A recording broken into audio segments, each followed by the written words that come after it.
Like the leaves, markets fall when the air turns cold. Everything drifts downward, slow and inevitable. But winter doesn't last forever. 찬바람 불 때 배당주를 사라. 아, 주식시장에 조금이라도 관심 있으시면 이 말 정말 귀에 딱지가 않도록 들어보셨을 거예요. 그렇죠. 거의 뭐 투자 격언의 클래식 같은 거죠. 네. 그런데 오늘 당신이 보내주신 자료들을 보니까 아주 도발적인 주장을 하더라고요. 이 오랜 격언을 따르는 게 사실은 그냥 남 좋은 일만 시키는 걸 수 있다. 아, 그 부분 저도 아주 흥미롭게 읽었습니다. 그러니까 연말 다가오는 11월, 12월에 부랴부랴 배당주 사는 게 왜 현명하지 않은지 오늘 이 자료들을 바탕으로 한번 깊이 파헤쳐 보겠습니다. 네, 오늘 자료들의 핵심은 명확합니다. 많은 분들이 당연하게 여기는 그 통념에 정면으로 도전하고 있죠. 그래서 오늘 저희의 목표는 그 도발적인 주장의 논리를 하나하나 좀 뜯어보는 겁니다. 그게 당신의 투자 전략에 어떤 의미가 있는지 알아보는 거고요. 맞습니다. 구체적으로 이런 질문들의 답을 찾아볼 텐데요. 첫째, 왜 자료들은 찬바람 불기 한참 전 바로 지금이 최적기라고 주장하는가? 그리고 연 8% 이상이라는 아주 구체적인 목표 수익률을 제시하던데 그 근거는 또 뭔지 궁금하고요. 그렇죠. 그리고 왜 하필이면 좀 지루해 보이는 은행이나 통신 같은 섹터를 콕 집어서 주목해야 하는지. 단순 배당을 넘어서 시세 차익까지 노리는 그 구체적인 전략은 또 뭔지. 오늘 이 논리를 한번 차근차근 따라가 보시죠. 좋습니다. 그럼 첫 번째 주제부터 바로 들어가 보죠. 찬바람 법칙의 함정. 우리가 배당주에 투자하는 가장 큰 이유는 결국 높은 배당 수익률, 이거 하나잖아요. 그렇죠. 그게 목적이니까요. 이 배당 수익률 공식이 아주 간단하죠. 배당 수익률은 주주에게 주는 배당금을 내가 산 주가로 나눈 값. 여기서 자료들이 공통적으로 지적하는 핵심은 분모, 그러니까 내가 얼마에 샀느냐. 이 가격이 최종 수익률을 결정하는 가장 중요한 변수라는 겁니다. 맞습니다. 분자인 배당금 자체는 기업이 단기간에 막 바꾸기가 어렵거든요. 그러니까 투자자 입장에서 우리가 컨트롤할 수 있는 유일한 변수가 바로 매수 가격인 셈이죠. 여기서부터 모든 차이가 시작되는 거고요. 자료에 나온 예시가 아주 이해하기 쉽더라고요. A라는 기업이 주당 1,000원의 배당을 준다고 한번 가정을 해볼게요. 네, 1,000원. 아무도 관심 없는 여름에 주가가 10,000원일 때 이 주식을 사둔 사람은 배당 수익률이 정확히 10%입니다. 딱 떨어지네요. 10%. 근데 이제 찬바람이 불고 언론에서 올해 배당왕은 누구? 막 이런 기사 쏟아지잖아요. 네, 관심이 확 쏠리죠. 그때 주가가 12,000원으로 올랐을 때 뒤늦게 뛰어든 사람은 수익률이 8.3%로 뚝 떨어지는 겁니다. 와, 시작부터 1.7%포인트를 그냥 손해보고 들어가는 거네요. 이게 별거 아닌 것 같지만 요즘 같은 시대에 예금 금리 1.7%포인트 차이면 이건 뭐 특판이냐 아니냐를 가르는 어마어마한 차이죠. 그렇죠. 그런데 자료에서 경고하는 진짜 공포는 단순히 이 수익률이 조금 낮아지는 수준이 아니더라고요. 맞아요. 저도 그 부분을 읽고 좀 섬뜩했어요. 배당을 받으려다 오히려 돈을 잃을 수도 있다. 이런 경고였죠. 바로 배당락이라는 더 큰 위험 때문입니다. 배당락이요? 네, 배당락은 배당받을 권리가 확정된 다음 날 주가가 하락하는 현상을 말하는데요. 이론적으로는 이게 맞아요. 회사가 자진 현금을 배당으로 주주한테 주기로 했으니까 그만큼 기업 가치가 줄어드는 게 합리적이죠. 1,000원 배당하면 주가도 한 1,000원 떨어지는 게 자연스럽다는 거군요. 네, 그게 이론인데 실제 시장에서는 이 하락폭이 이론보다 훨씬 클 때가 많다는 게 문제입니다. 그건 왜 그런 건가요? 이론하고 실제가 다른 이유가 있을 텐데요. 자료에서는 크게 두 가지를 짚습니다. 이론적인 이유 말고요. 실제 시장에서는 배당만 딱 챙기고 빠져나가려는 단타성 자금이 연말에 대거 유입되기 때문이에요. 아, 배당만 맞고 빠지는 사람들이요? 그렇죠. 이 사람들이 배당 기준일 바로 다음 날 정말 약속이나 한 듯이 한꺼번에 매물을 쏟아냅니다. 너도 나도 팔려고 하니까 주가는 예상보다 더 크게, 더 빠르게 하락하는 거죠. 와. 그래서 이걸 자료에서는 배당 함정, 영어로 디비던트 트랩이라는 표현으로 아주 생생하게 묘사하고 있어요. 5% 배당 받으려고 들어갔다가 배당 나길에 주가가 막 7, 8% 폭락해서 결국 원금까지 손해보는 최악의 시나리오가 펼쳐질 수 있다는 겁니다. 와. 그러니까 나는 안전하게 배당만 받아야지 하고 들어갔다가 배당금보다 더 큰 주가 하락을 맞고 손실을 볼 수 있다는 거네요. 진짜 함정이라는 표현이 딱 맞네요. 네, 정말 조심해야 하는 부분이죠. 오케이, 그럼 이 함정에 빠지지 않기 위해서 지금 뭘 사야 하는가? 이 질문으로 넘어가 보죠.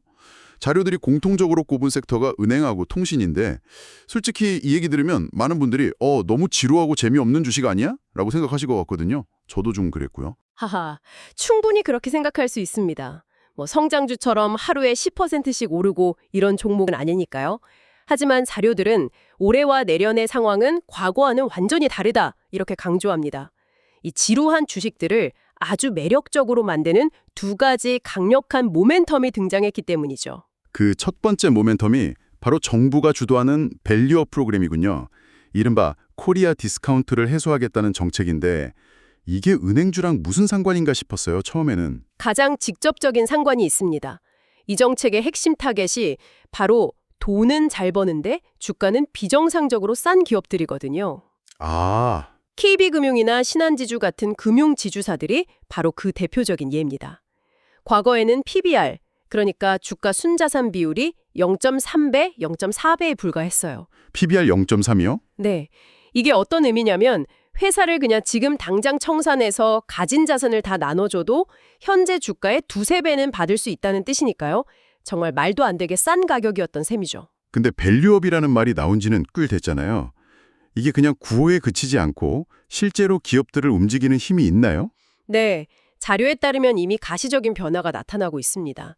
정부와 투자자들의 압박에 금융지주사들이 막 경쟁적으로 자사주를 사들여서 소각하고 배당 성향, 그러니까 순이익 중에 배당금으로 얼마나 주느냐 하는 그 비율을 크게 높이겠다고 발표하고 있거든요. 자사주 소각이요? 네, 자사주 소각은 시장에 돌아다니는 주식수를 줄여서 내가 가진 주식의 가치를 높이는 가장 확실한 주주 환원책입니다. 이런 움직임이 주가의 하단을 아주 단단하게 받쳐주는 역할을 한다는 거죠. 더 이상 싸지긴 어렵다. 이런 믿음을 주는 겁니다. 알겠습니다. 그럼 두 번째 모멘텀은 뭔가요? 바로 금리 인하 사이클의 시작입니다. 아시다시피 미국 연준이 금리 인하를 시작했고 한국은행도 결국 그 흐름을 따라갈 가능성이 높잖아요. 그렇죠. 시간 문제겠죠. 금리가 인하되면 시장에 아주 중요한 변화가 생깁니다. 지금 3%대인 은행 예금 금리가 2%대로 떨어지게 되겠죠. 그러면 안전한 예금에 묶여있던 그 수많은 보수적인 자금들이 더 높은 수익을 찾아서 움직이기 시작합니다. 아하, 은행 이자로는 이제 물가 상승도 못 따라잡겠다 싶어서 다른 투자처를 찾는 자금이 생긴다, 이 말이군요. 정확합니다. 그 돈들이 어디로 갈지가 핵심이겠네요. 바로 그거죠. 그 돈이 어디로 향할까요? 위험한 성장주보다는 예금보다는 이자를 많이 주면서도 기업이 망할 염려는 거의 없는 바로 이런 우량 고배당주로 울려들게 된다는 겁니다. 아, 즉, 지금처럼 시장에 관심이 덜할 때 미리 선점해두면 높은 배당 수익은 기본으로 챙기는 거고요. 나중에 금리 인하가 본격화되면서 시장에 풀린 돈이 유입될 때 발생하는 시세 차익까지 기대할 수 있다는 논리입니다. 와, 배당으로 수익 얻고 주가 상승으로 또 수익을 얻고 네, 자료에서 표현한 대로 꽃놀이패를 쥐게 되는 셈이죠. 배당과 시세카익 두 마리 토끼를 다 잡는 전략이군요. 논리가 아주 명확하네요. 그럼 조금 더 구체적으로 들어가서 자료에서 언급한 개별 종목들도 한번 살펴보죠. 은행주의 경우 얼마 전까지만 해도 부동산 PF 부실 우려가 엄청 컸잖아요. 맞습니다. 하지만 자료에서는 그 악재가 이미 주가에 충분히 반영됐다고 분석합니다. 오히려 위기를 겪으면서 대형 금융지주들의 리스크 관리 능력이 더 부각되고 있다는 그런 시각이죠. 그렇군요. 통신주는요? 통신주는 대표적인 경기 방어주입니다. 경기가 아무리 어려워져도 스마트폰 해지하는 사람은 거의 없으니까요. 특히 SK텔레콤 같은 경우 기존의 안정적인 통신 사업에 더해서 AI 컴퍼니로 전환하겠다는 새로운 성장 동력을 장착하려 하고 있습니다. AI 컴퍼니라는 말은 요즘 정말 많이 듣는 말인데 그냥 마케팅 구호는 아닌가요? 자료에서 뭐 구체적인 근거를 제시하던가요? 좋은 질문입니다. 자료에 따르면 SKT의 AI 전략은 크게 두 가지 축으로 나뉩니다. 하나는 자체 데이터 센터를 활용한 기업용 AI 솔루션 사업이고요. B2B 사업이군요. 네, 다른 하나는 ADAT 같은 개인용 AI 비서 서비스입니다. 아직은 초기 단계지만 막대한 통신 가입자 데이터를 기반으로 하기 때문에 잠재력이 크다고 평가하고 있어요. 이런 성장 스토리를 추가하면서도 배당 수익률은 여전히 세전 6, 7%대로 매우 매력적이다. 이 점을 강조하고 있죠. 그리고 빼놓을 수 없는 종목이 하나 있더군요. 배당기의 다이돌, 맥커리 인프라. 아, 나왔네요. 이 종목은 정말 모든 배당주 포트폴리오에 빠지지 않고 등장하는 것 같아요. 이 종목이 그렇게 특별한 이유가 뭔가요? 자료에서는 그 이유를 압도적인 편안함이라고 표현하더라고요. 편안함이요? 네. 맥커리 인프라는 인천공항 고속도로, 우면산 터널 같은 사회 기반 시설, 즉 인프라에 투자를 해서요. 거기서 나오는 통행료 같은 걸 받아서 주주들한테 배당으로 나눠주는 구조입니다. 국가가 망하지 않는 한 사라지지 않을 자산들이죠. 아, 그래서 안정적이군요. 게다가 물가가 오르면 정부랑 협의해서 통행료도 같이 올릴 수 있어서 인플레이션 시대에 내 자산 가치를 지켜주는 방어 기능까지 갖추고 있습니다. 그래서 은퇴 생활자들이 가장 선호하는 종목 중 하나이기도 하고요. 알겠습니다. 이렇게 좋은 종목들을 단순히 사 모으는 데서 그치지 않고 이걸로 월급 시스템을 만들라는 조언이 아주 인상 깊었어요. 네, 바로 그 부분이 이 자료들의 핵심적인 실행 전략입니다. 과거에는 대부분의 한국 기업이 1년에 딱 한 번 연말에만 배당을 줬잖아요. 그렇죠. 근데 최근에 주주 친화 정책이 확산되면서 3개월마다 배당을 주는 분기 배당 기업이 크게 늘었습니다. 바로 이 점을 활용하는 겁니다. 종목들을 그냥 사는 게 아니라 배당 지급일을 고려해서 포트폴리오를 짜는 거죠. 자료에 나온 포트폴리오 예시를 보니까 진짜 무슨 축구팀 포메이션처럼 짜여 있더라고요. 맞습니다. 비유가 정확하시네요. 예를 들면 이런 식입니다. 1군, 그러니까 핵심 공격수로는 1, 4, 7, 10월에 배당주는 신한지주, KB금융 같은 분기 배당 금융주를 배치하고요. 네. 2군, 미드필더로는 2, 5, 8, 11월에 배당하는 SK텔레콤, 삼성전자 우선주 같은 종목을 넣고요. 아, 월이 다 다르네요. 그렇죠. 3군, 수비수로는 6월하고 12월에 배당하는 맥쿼리 인프라 같은 반기 배당주나 아니면 아예 매달 배당을 주는 타이거 리츠 부동산 인프라 같은 월 배당 ETF를 섞어서 방어력을 높이는 겁니다. 이렇게 하면 매달 혹은 적어도 2달에 한 번은 통장에 배당금이 딱딱 찍히는 구조를 만들 수가 있습니다. 그렇게 현금 흐름을 만드는 게 왜 그렇게 중요한가요? 심리적인 효과가 엄청납니다. 예를 들어서 당신이 1억 원을 투자해서 연 6%의 배당 수익률을 맞췄다고 가정해보죠. 네, 1억에 6%. 세전 연 600만 원, 월 50만 원의 현금 흐름이 생깁니다. 누군가는 겨우 50만 원 이럴 수도 있지만 이 돈은 당신이 잠자는 동안에도 여행하는 동안에도 자본이 스스로 일해서 벌어온 돈입니다. 노동소득하고는 가치가 완전히 다르죠. 이 경험 자체가 장기 투자를 계속할 수 있는 아주 강력한 동기부여가 됩니다. 그리고 여기서 가장 중요한 원칙이 나오죠. 이 배당금을 절대로 써버리지 말고 그 돈으로 다시 해당 주식을 사는 배당 재투자를 해야 한다. 네, 바로 그것. 이것이 바로 아인슈타인이 세계 8대 불가사의라고 불렀던 복리의 마법의 스위치를 켜는 행동입니다. 복리의 마법. 네, 처음에는 눈덩이가 잘 안 커지는 것 같지만 배당금으로 주식수를 꾸준히 늘려가다 보면 어느 순간부터는 원금보다 배당으로 늘어난 주식들이 더 많은 배당을 낳는 티핑 포인트를 맞이하게 됩니다. 와, 그 티핑 포인트라는 게 중요하겠네요. 그렇죠. 남들보다 더 싼 가격에 더 일찍 매집을 시작할수록 이 복리의 눈덩이는 훨씬 더 빠르고 거대하게 굴러가게 되는 겁니다. 정말 중요한 포인트네요. 근데 이렇게 열심히 배당을 받아도 세금 내고 나면 좀 실망하는 경우가 많잖아요. 이 세금 문제에 대해서도 자료들이 명확한 해법을 제시하고 있더라고요. 그렇습니다. 많은 투자자들이 간과하지만 수익률에 가장 치명적인 영향을 미치는 게 바로 세금이죠. 그렇죠. 일반 계좌로 배당을 받으면 일단 15.4%의 배당소득세를 내야 합니다. 근데 여기서 끝이 아니에요. 배당을 포함한 금융소득이 연간 2천만 원을 넘어가면 금융소득 종합과세 대상이 돼서 당신의 다른 근로소득이나 사업소득이랑 합산 과세가 됩니다. 세율이 훨씬 높아지죠. 아, 그럼 정말 타격이 크겠네요. 게다가 피부양자 자격이 박탈되면서 건강보험료 폭탄까지 맞을 수가 있습니다. 배보다 배꼽이 더 커지는 상황이네요. 정말 열심히 재테크했는데 세금으로 다 뺏기는 기분이 들겠어요. 해결책이 있나요? 자료에서는 선택이 아닌 필수라고까지 강조하면서 해결책을 제시합니다. 바로 ISA, 개인종합자산관리 계좌입니다. ISA 계좌요? 네, 이 계좌는 배당주 투자자들을 위한 절세 만능 통장이라고 할 수 있습니다. 이 계좌를 통해서 배당주에 투자하면 일반형은 200만 원, 서민형은 400만 원까지의 배당 소득에 대해서 세금을 한 푼도 안 냅니다. 완전 비과세 혜택이죠.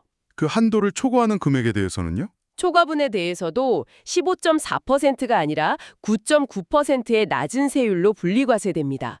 이것만으로도 실제 수익률이 크게 올라가죠. 그리고 가장 중요한 혜택이 남아 있습니다. 오, 또 있나요? ISA 계좌에서 발생한 소득은 얼마가 되든 금융소득 종합과세에 합산되지가 않습니다.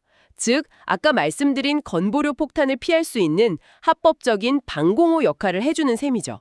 와, 이건 정말 모르면 손해보는 정보네요. 자, 이렇게 장밋빛 전망과 구체적인 전략을 이야기했지만 모든 투자에는 리스크가 따르기 마련이잖아요.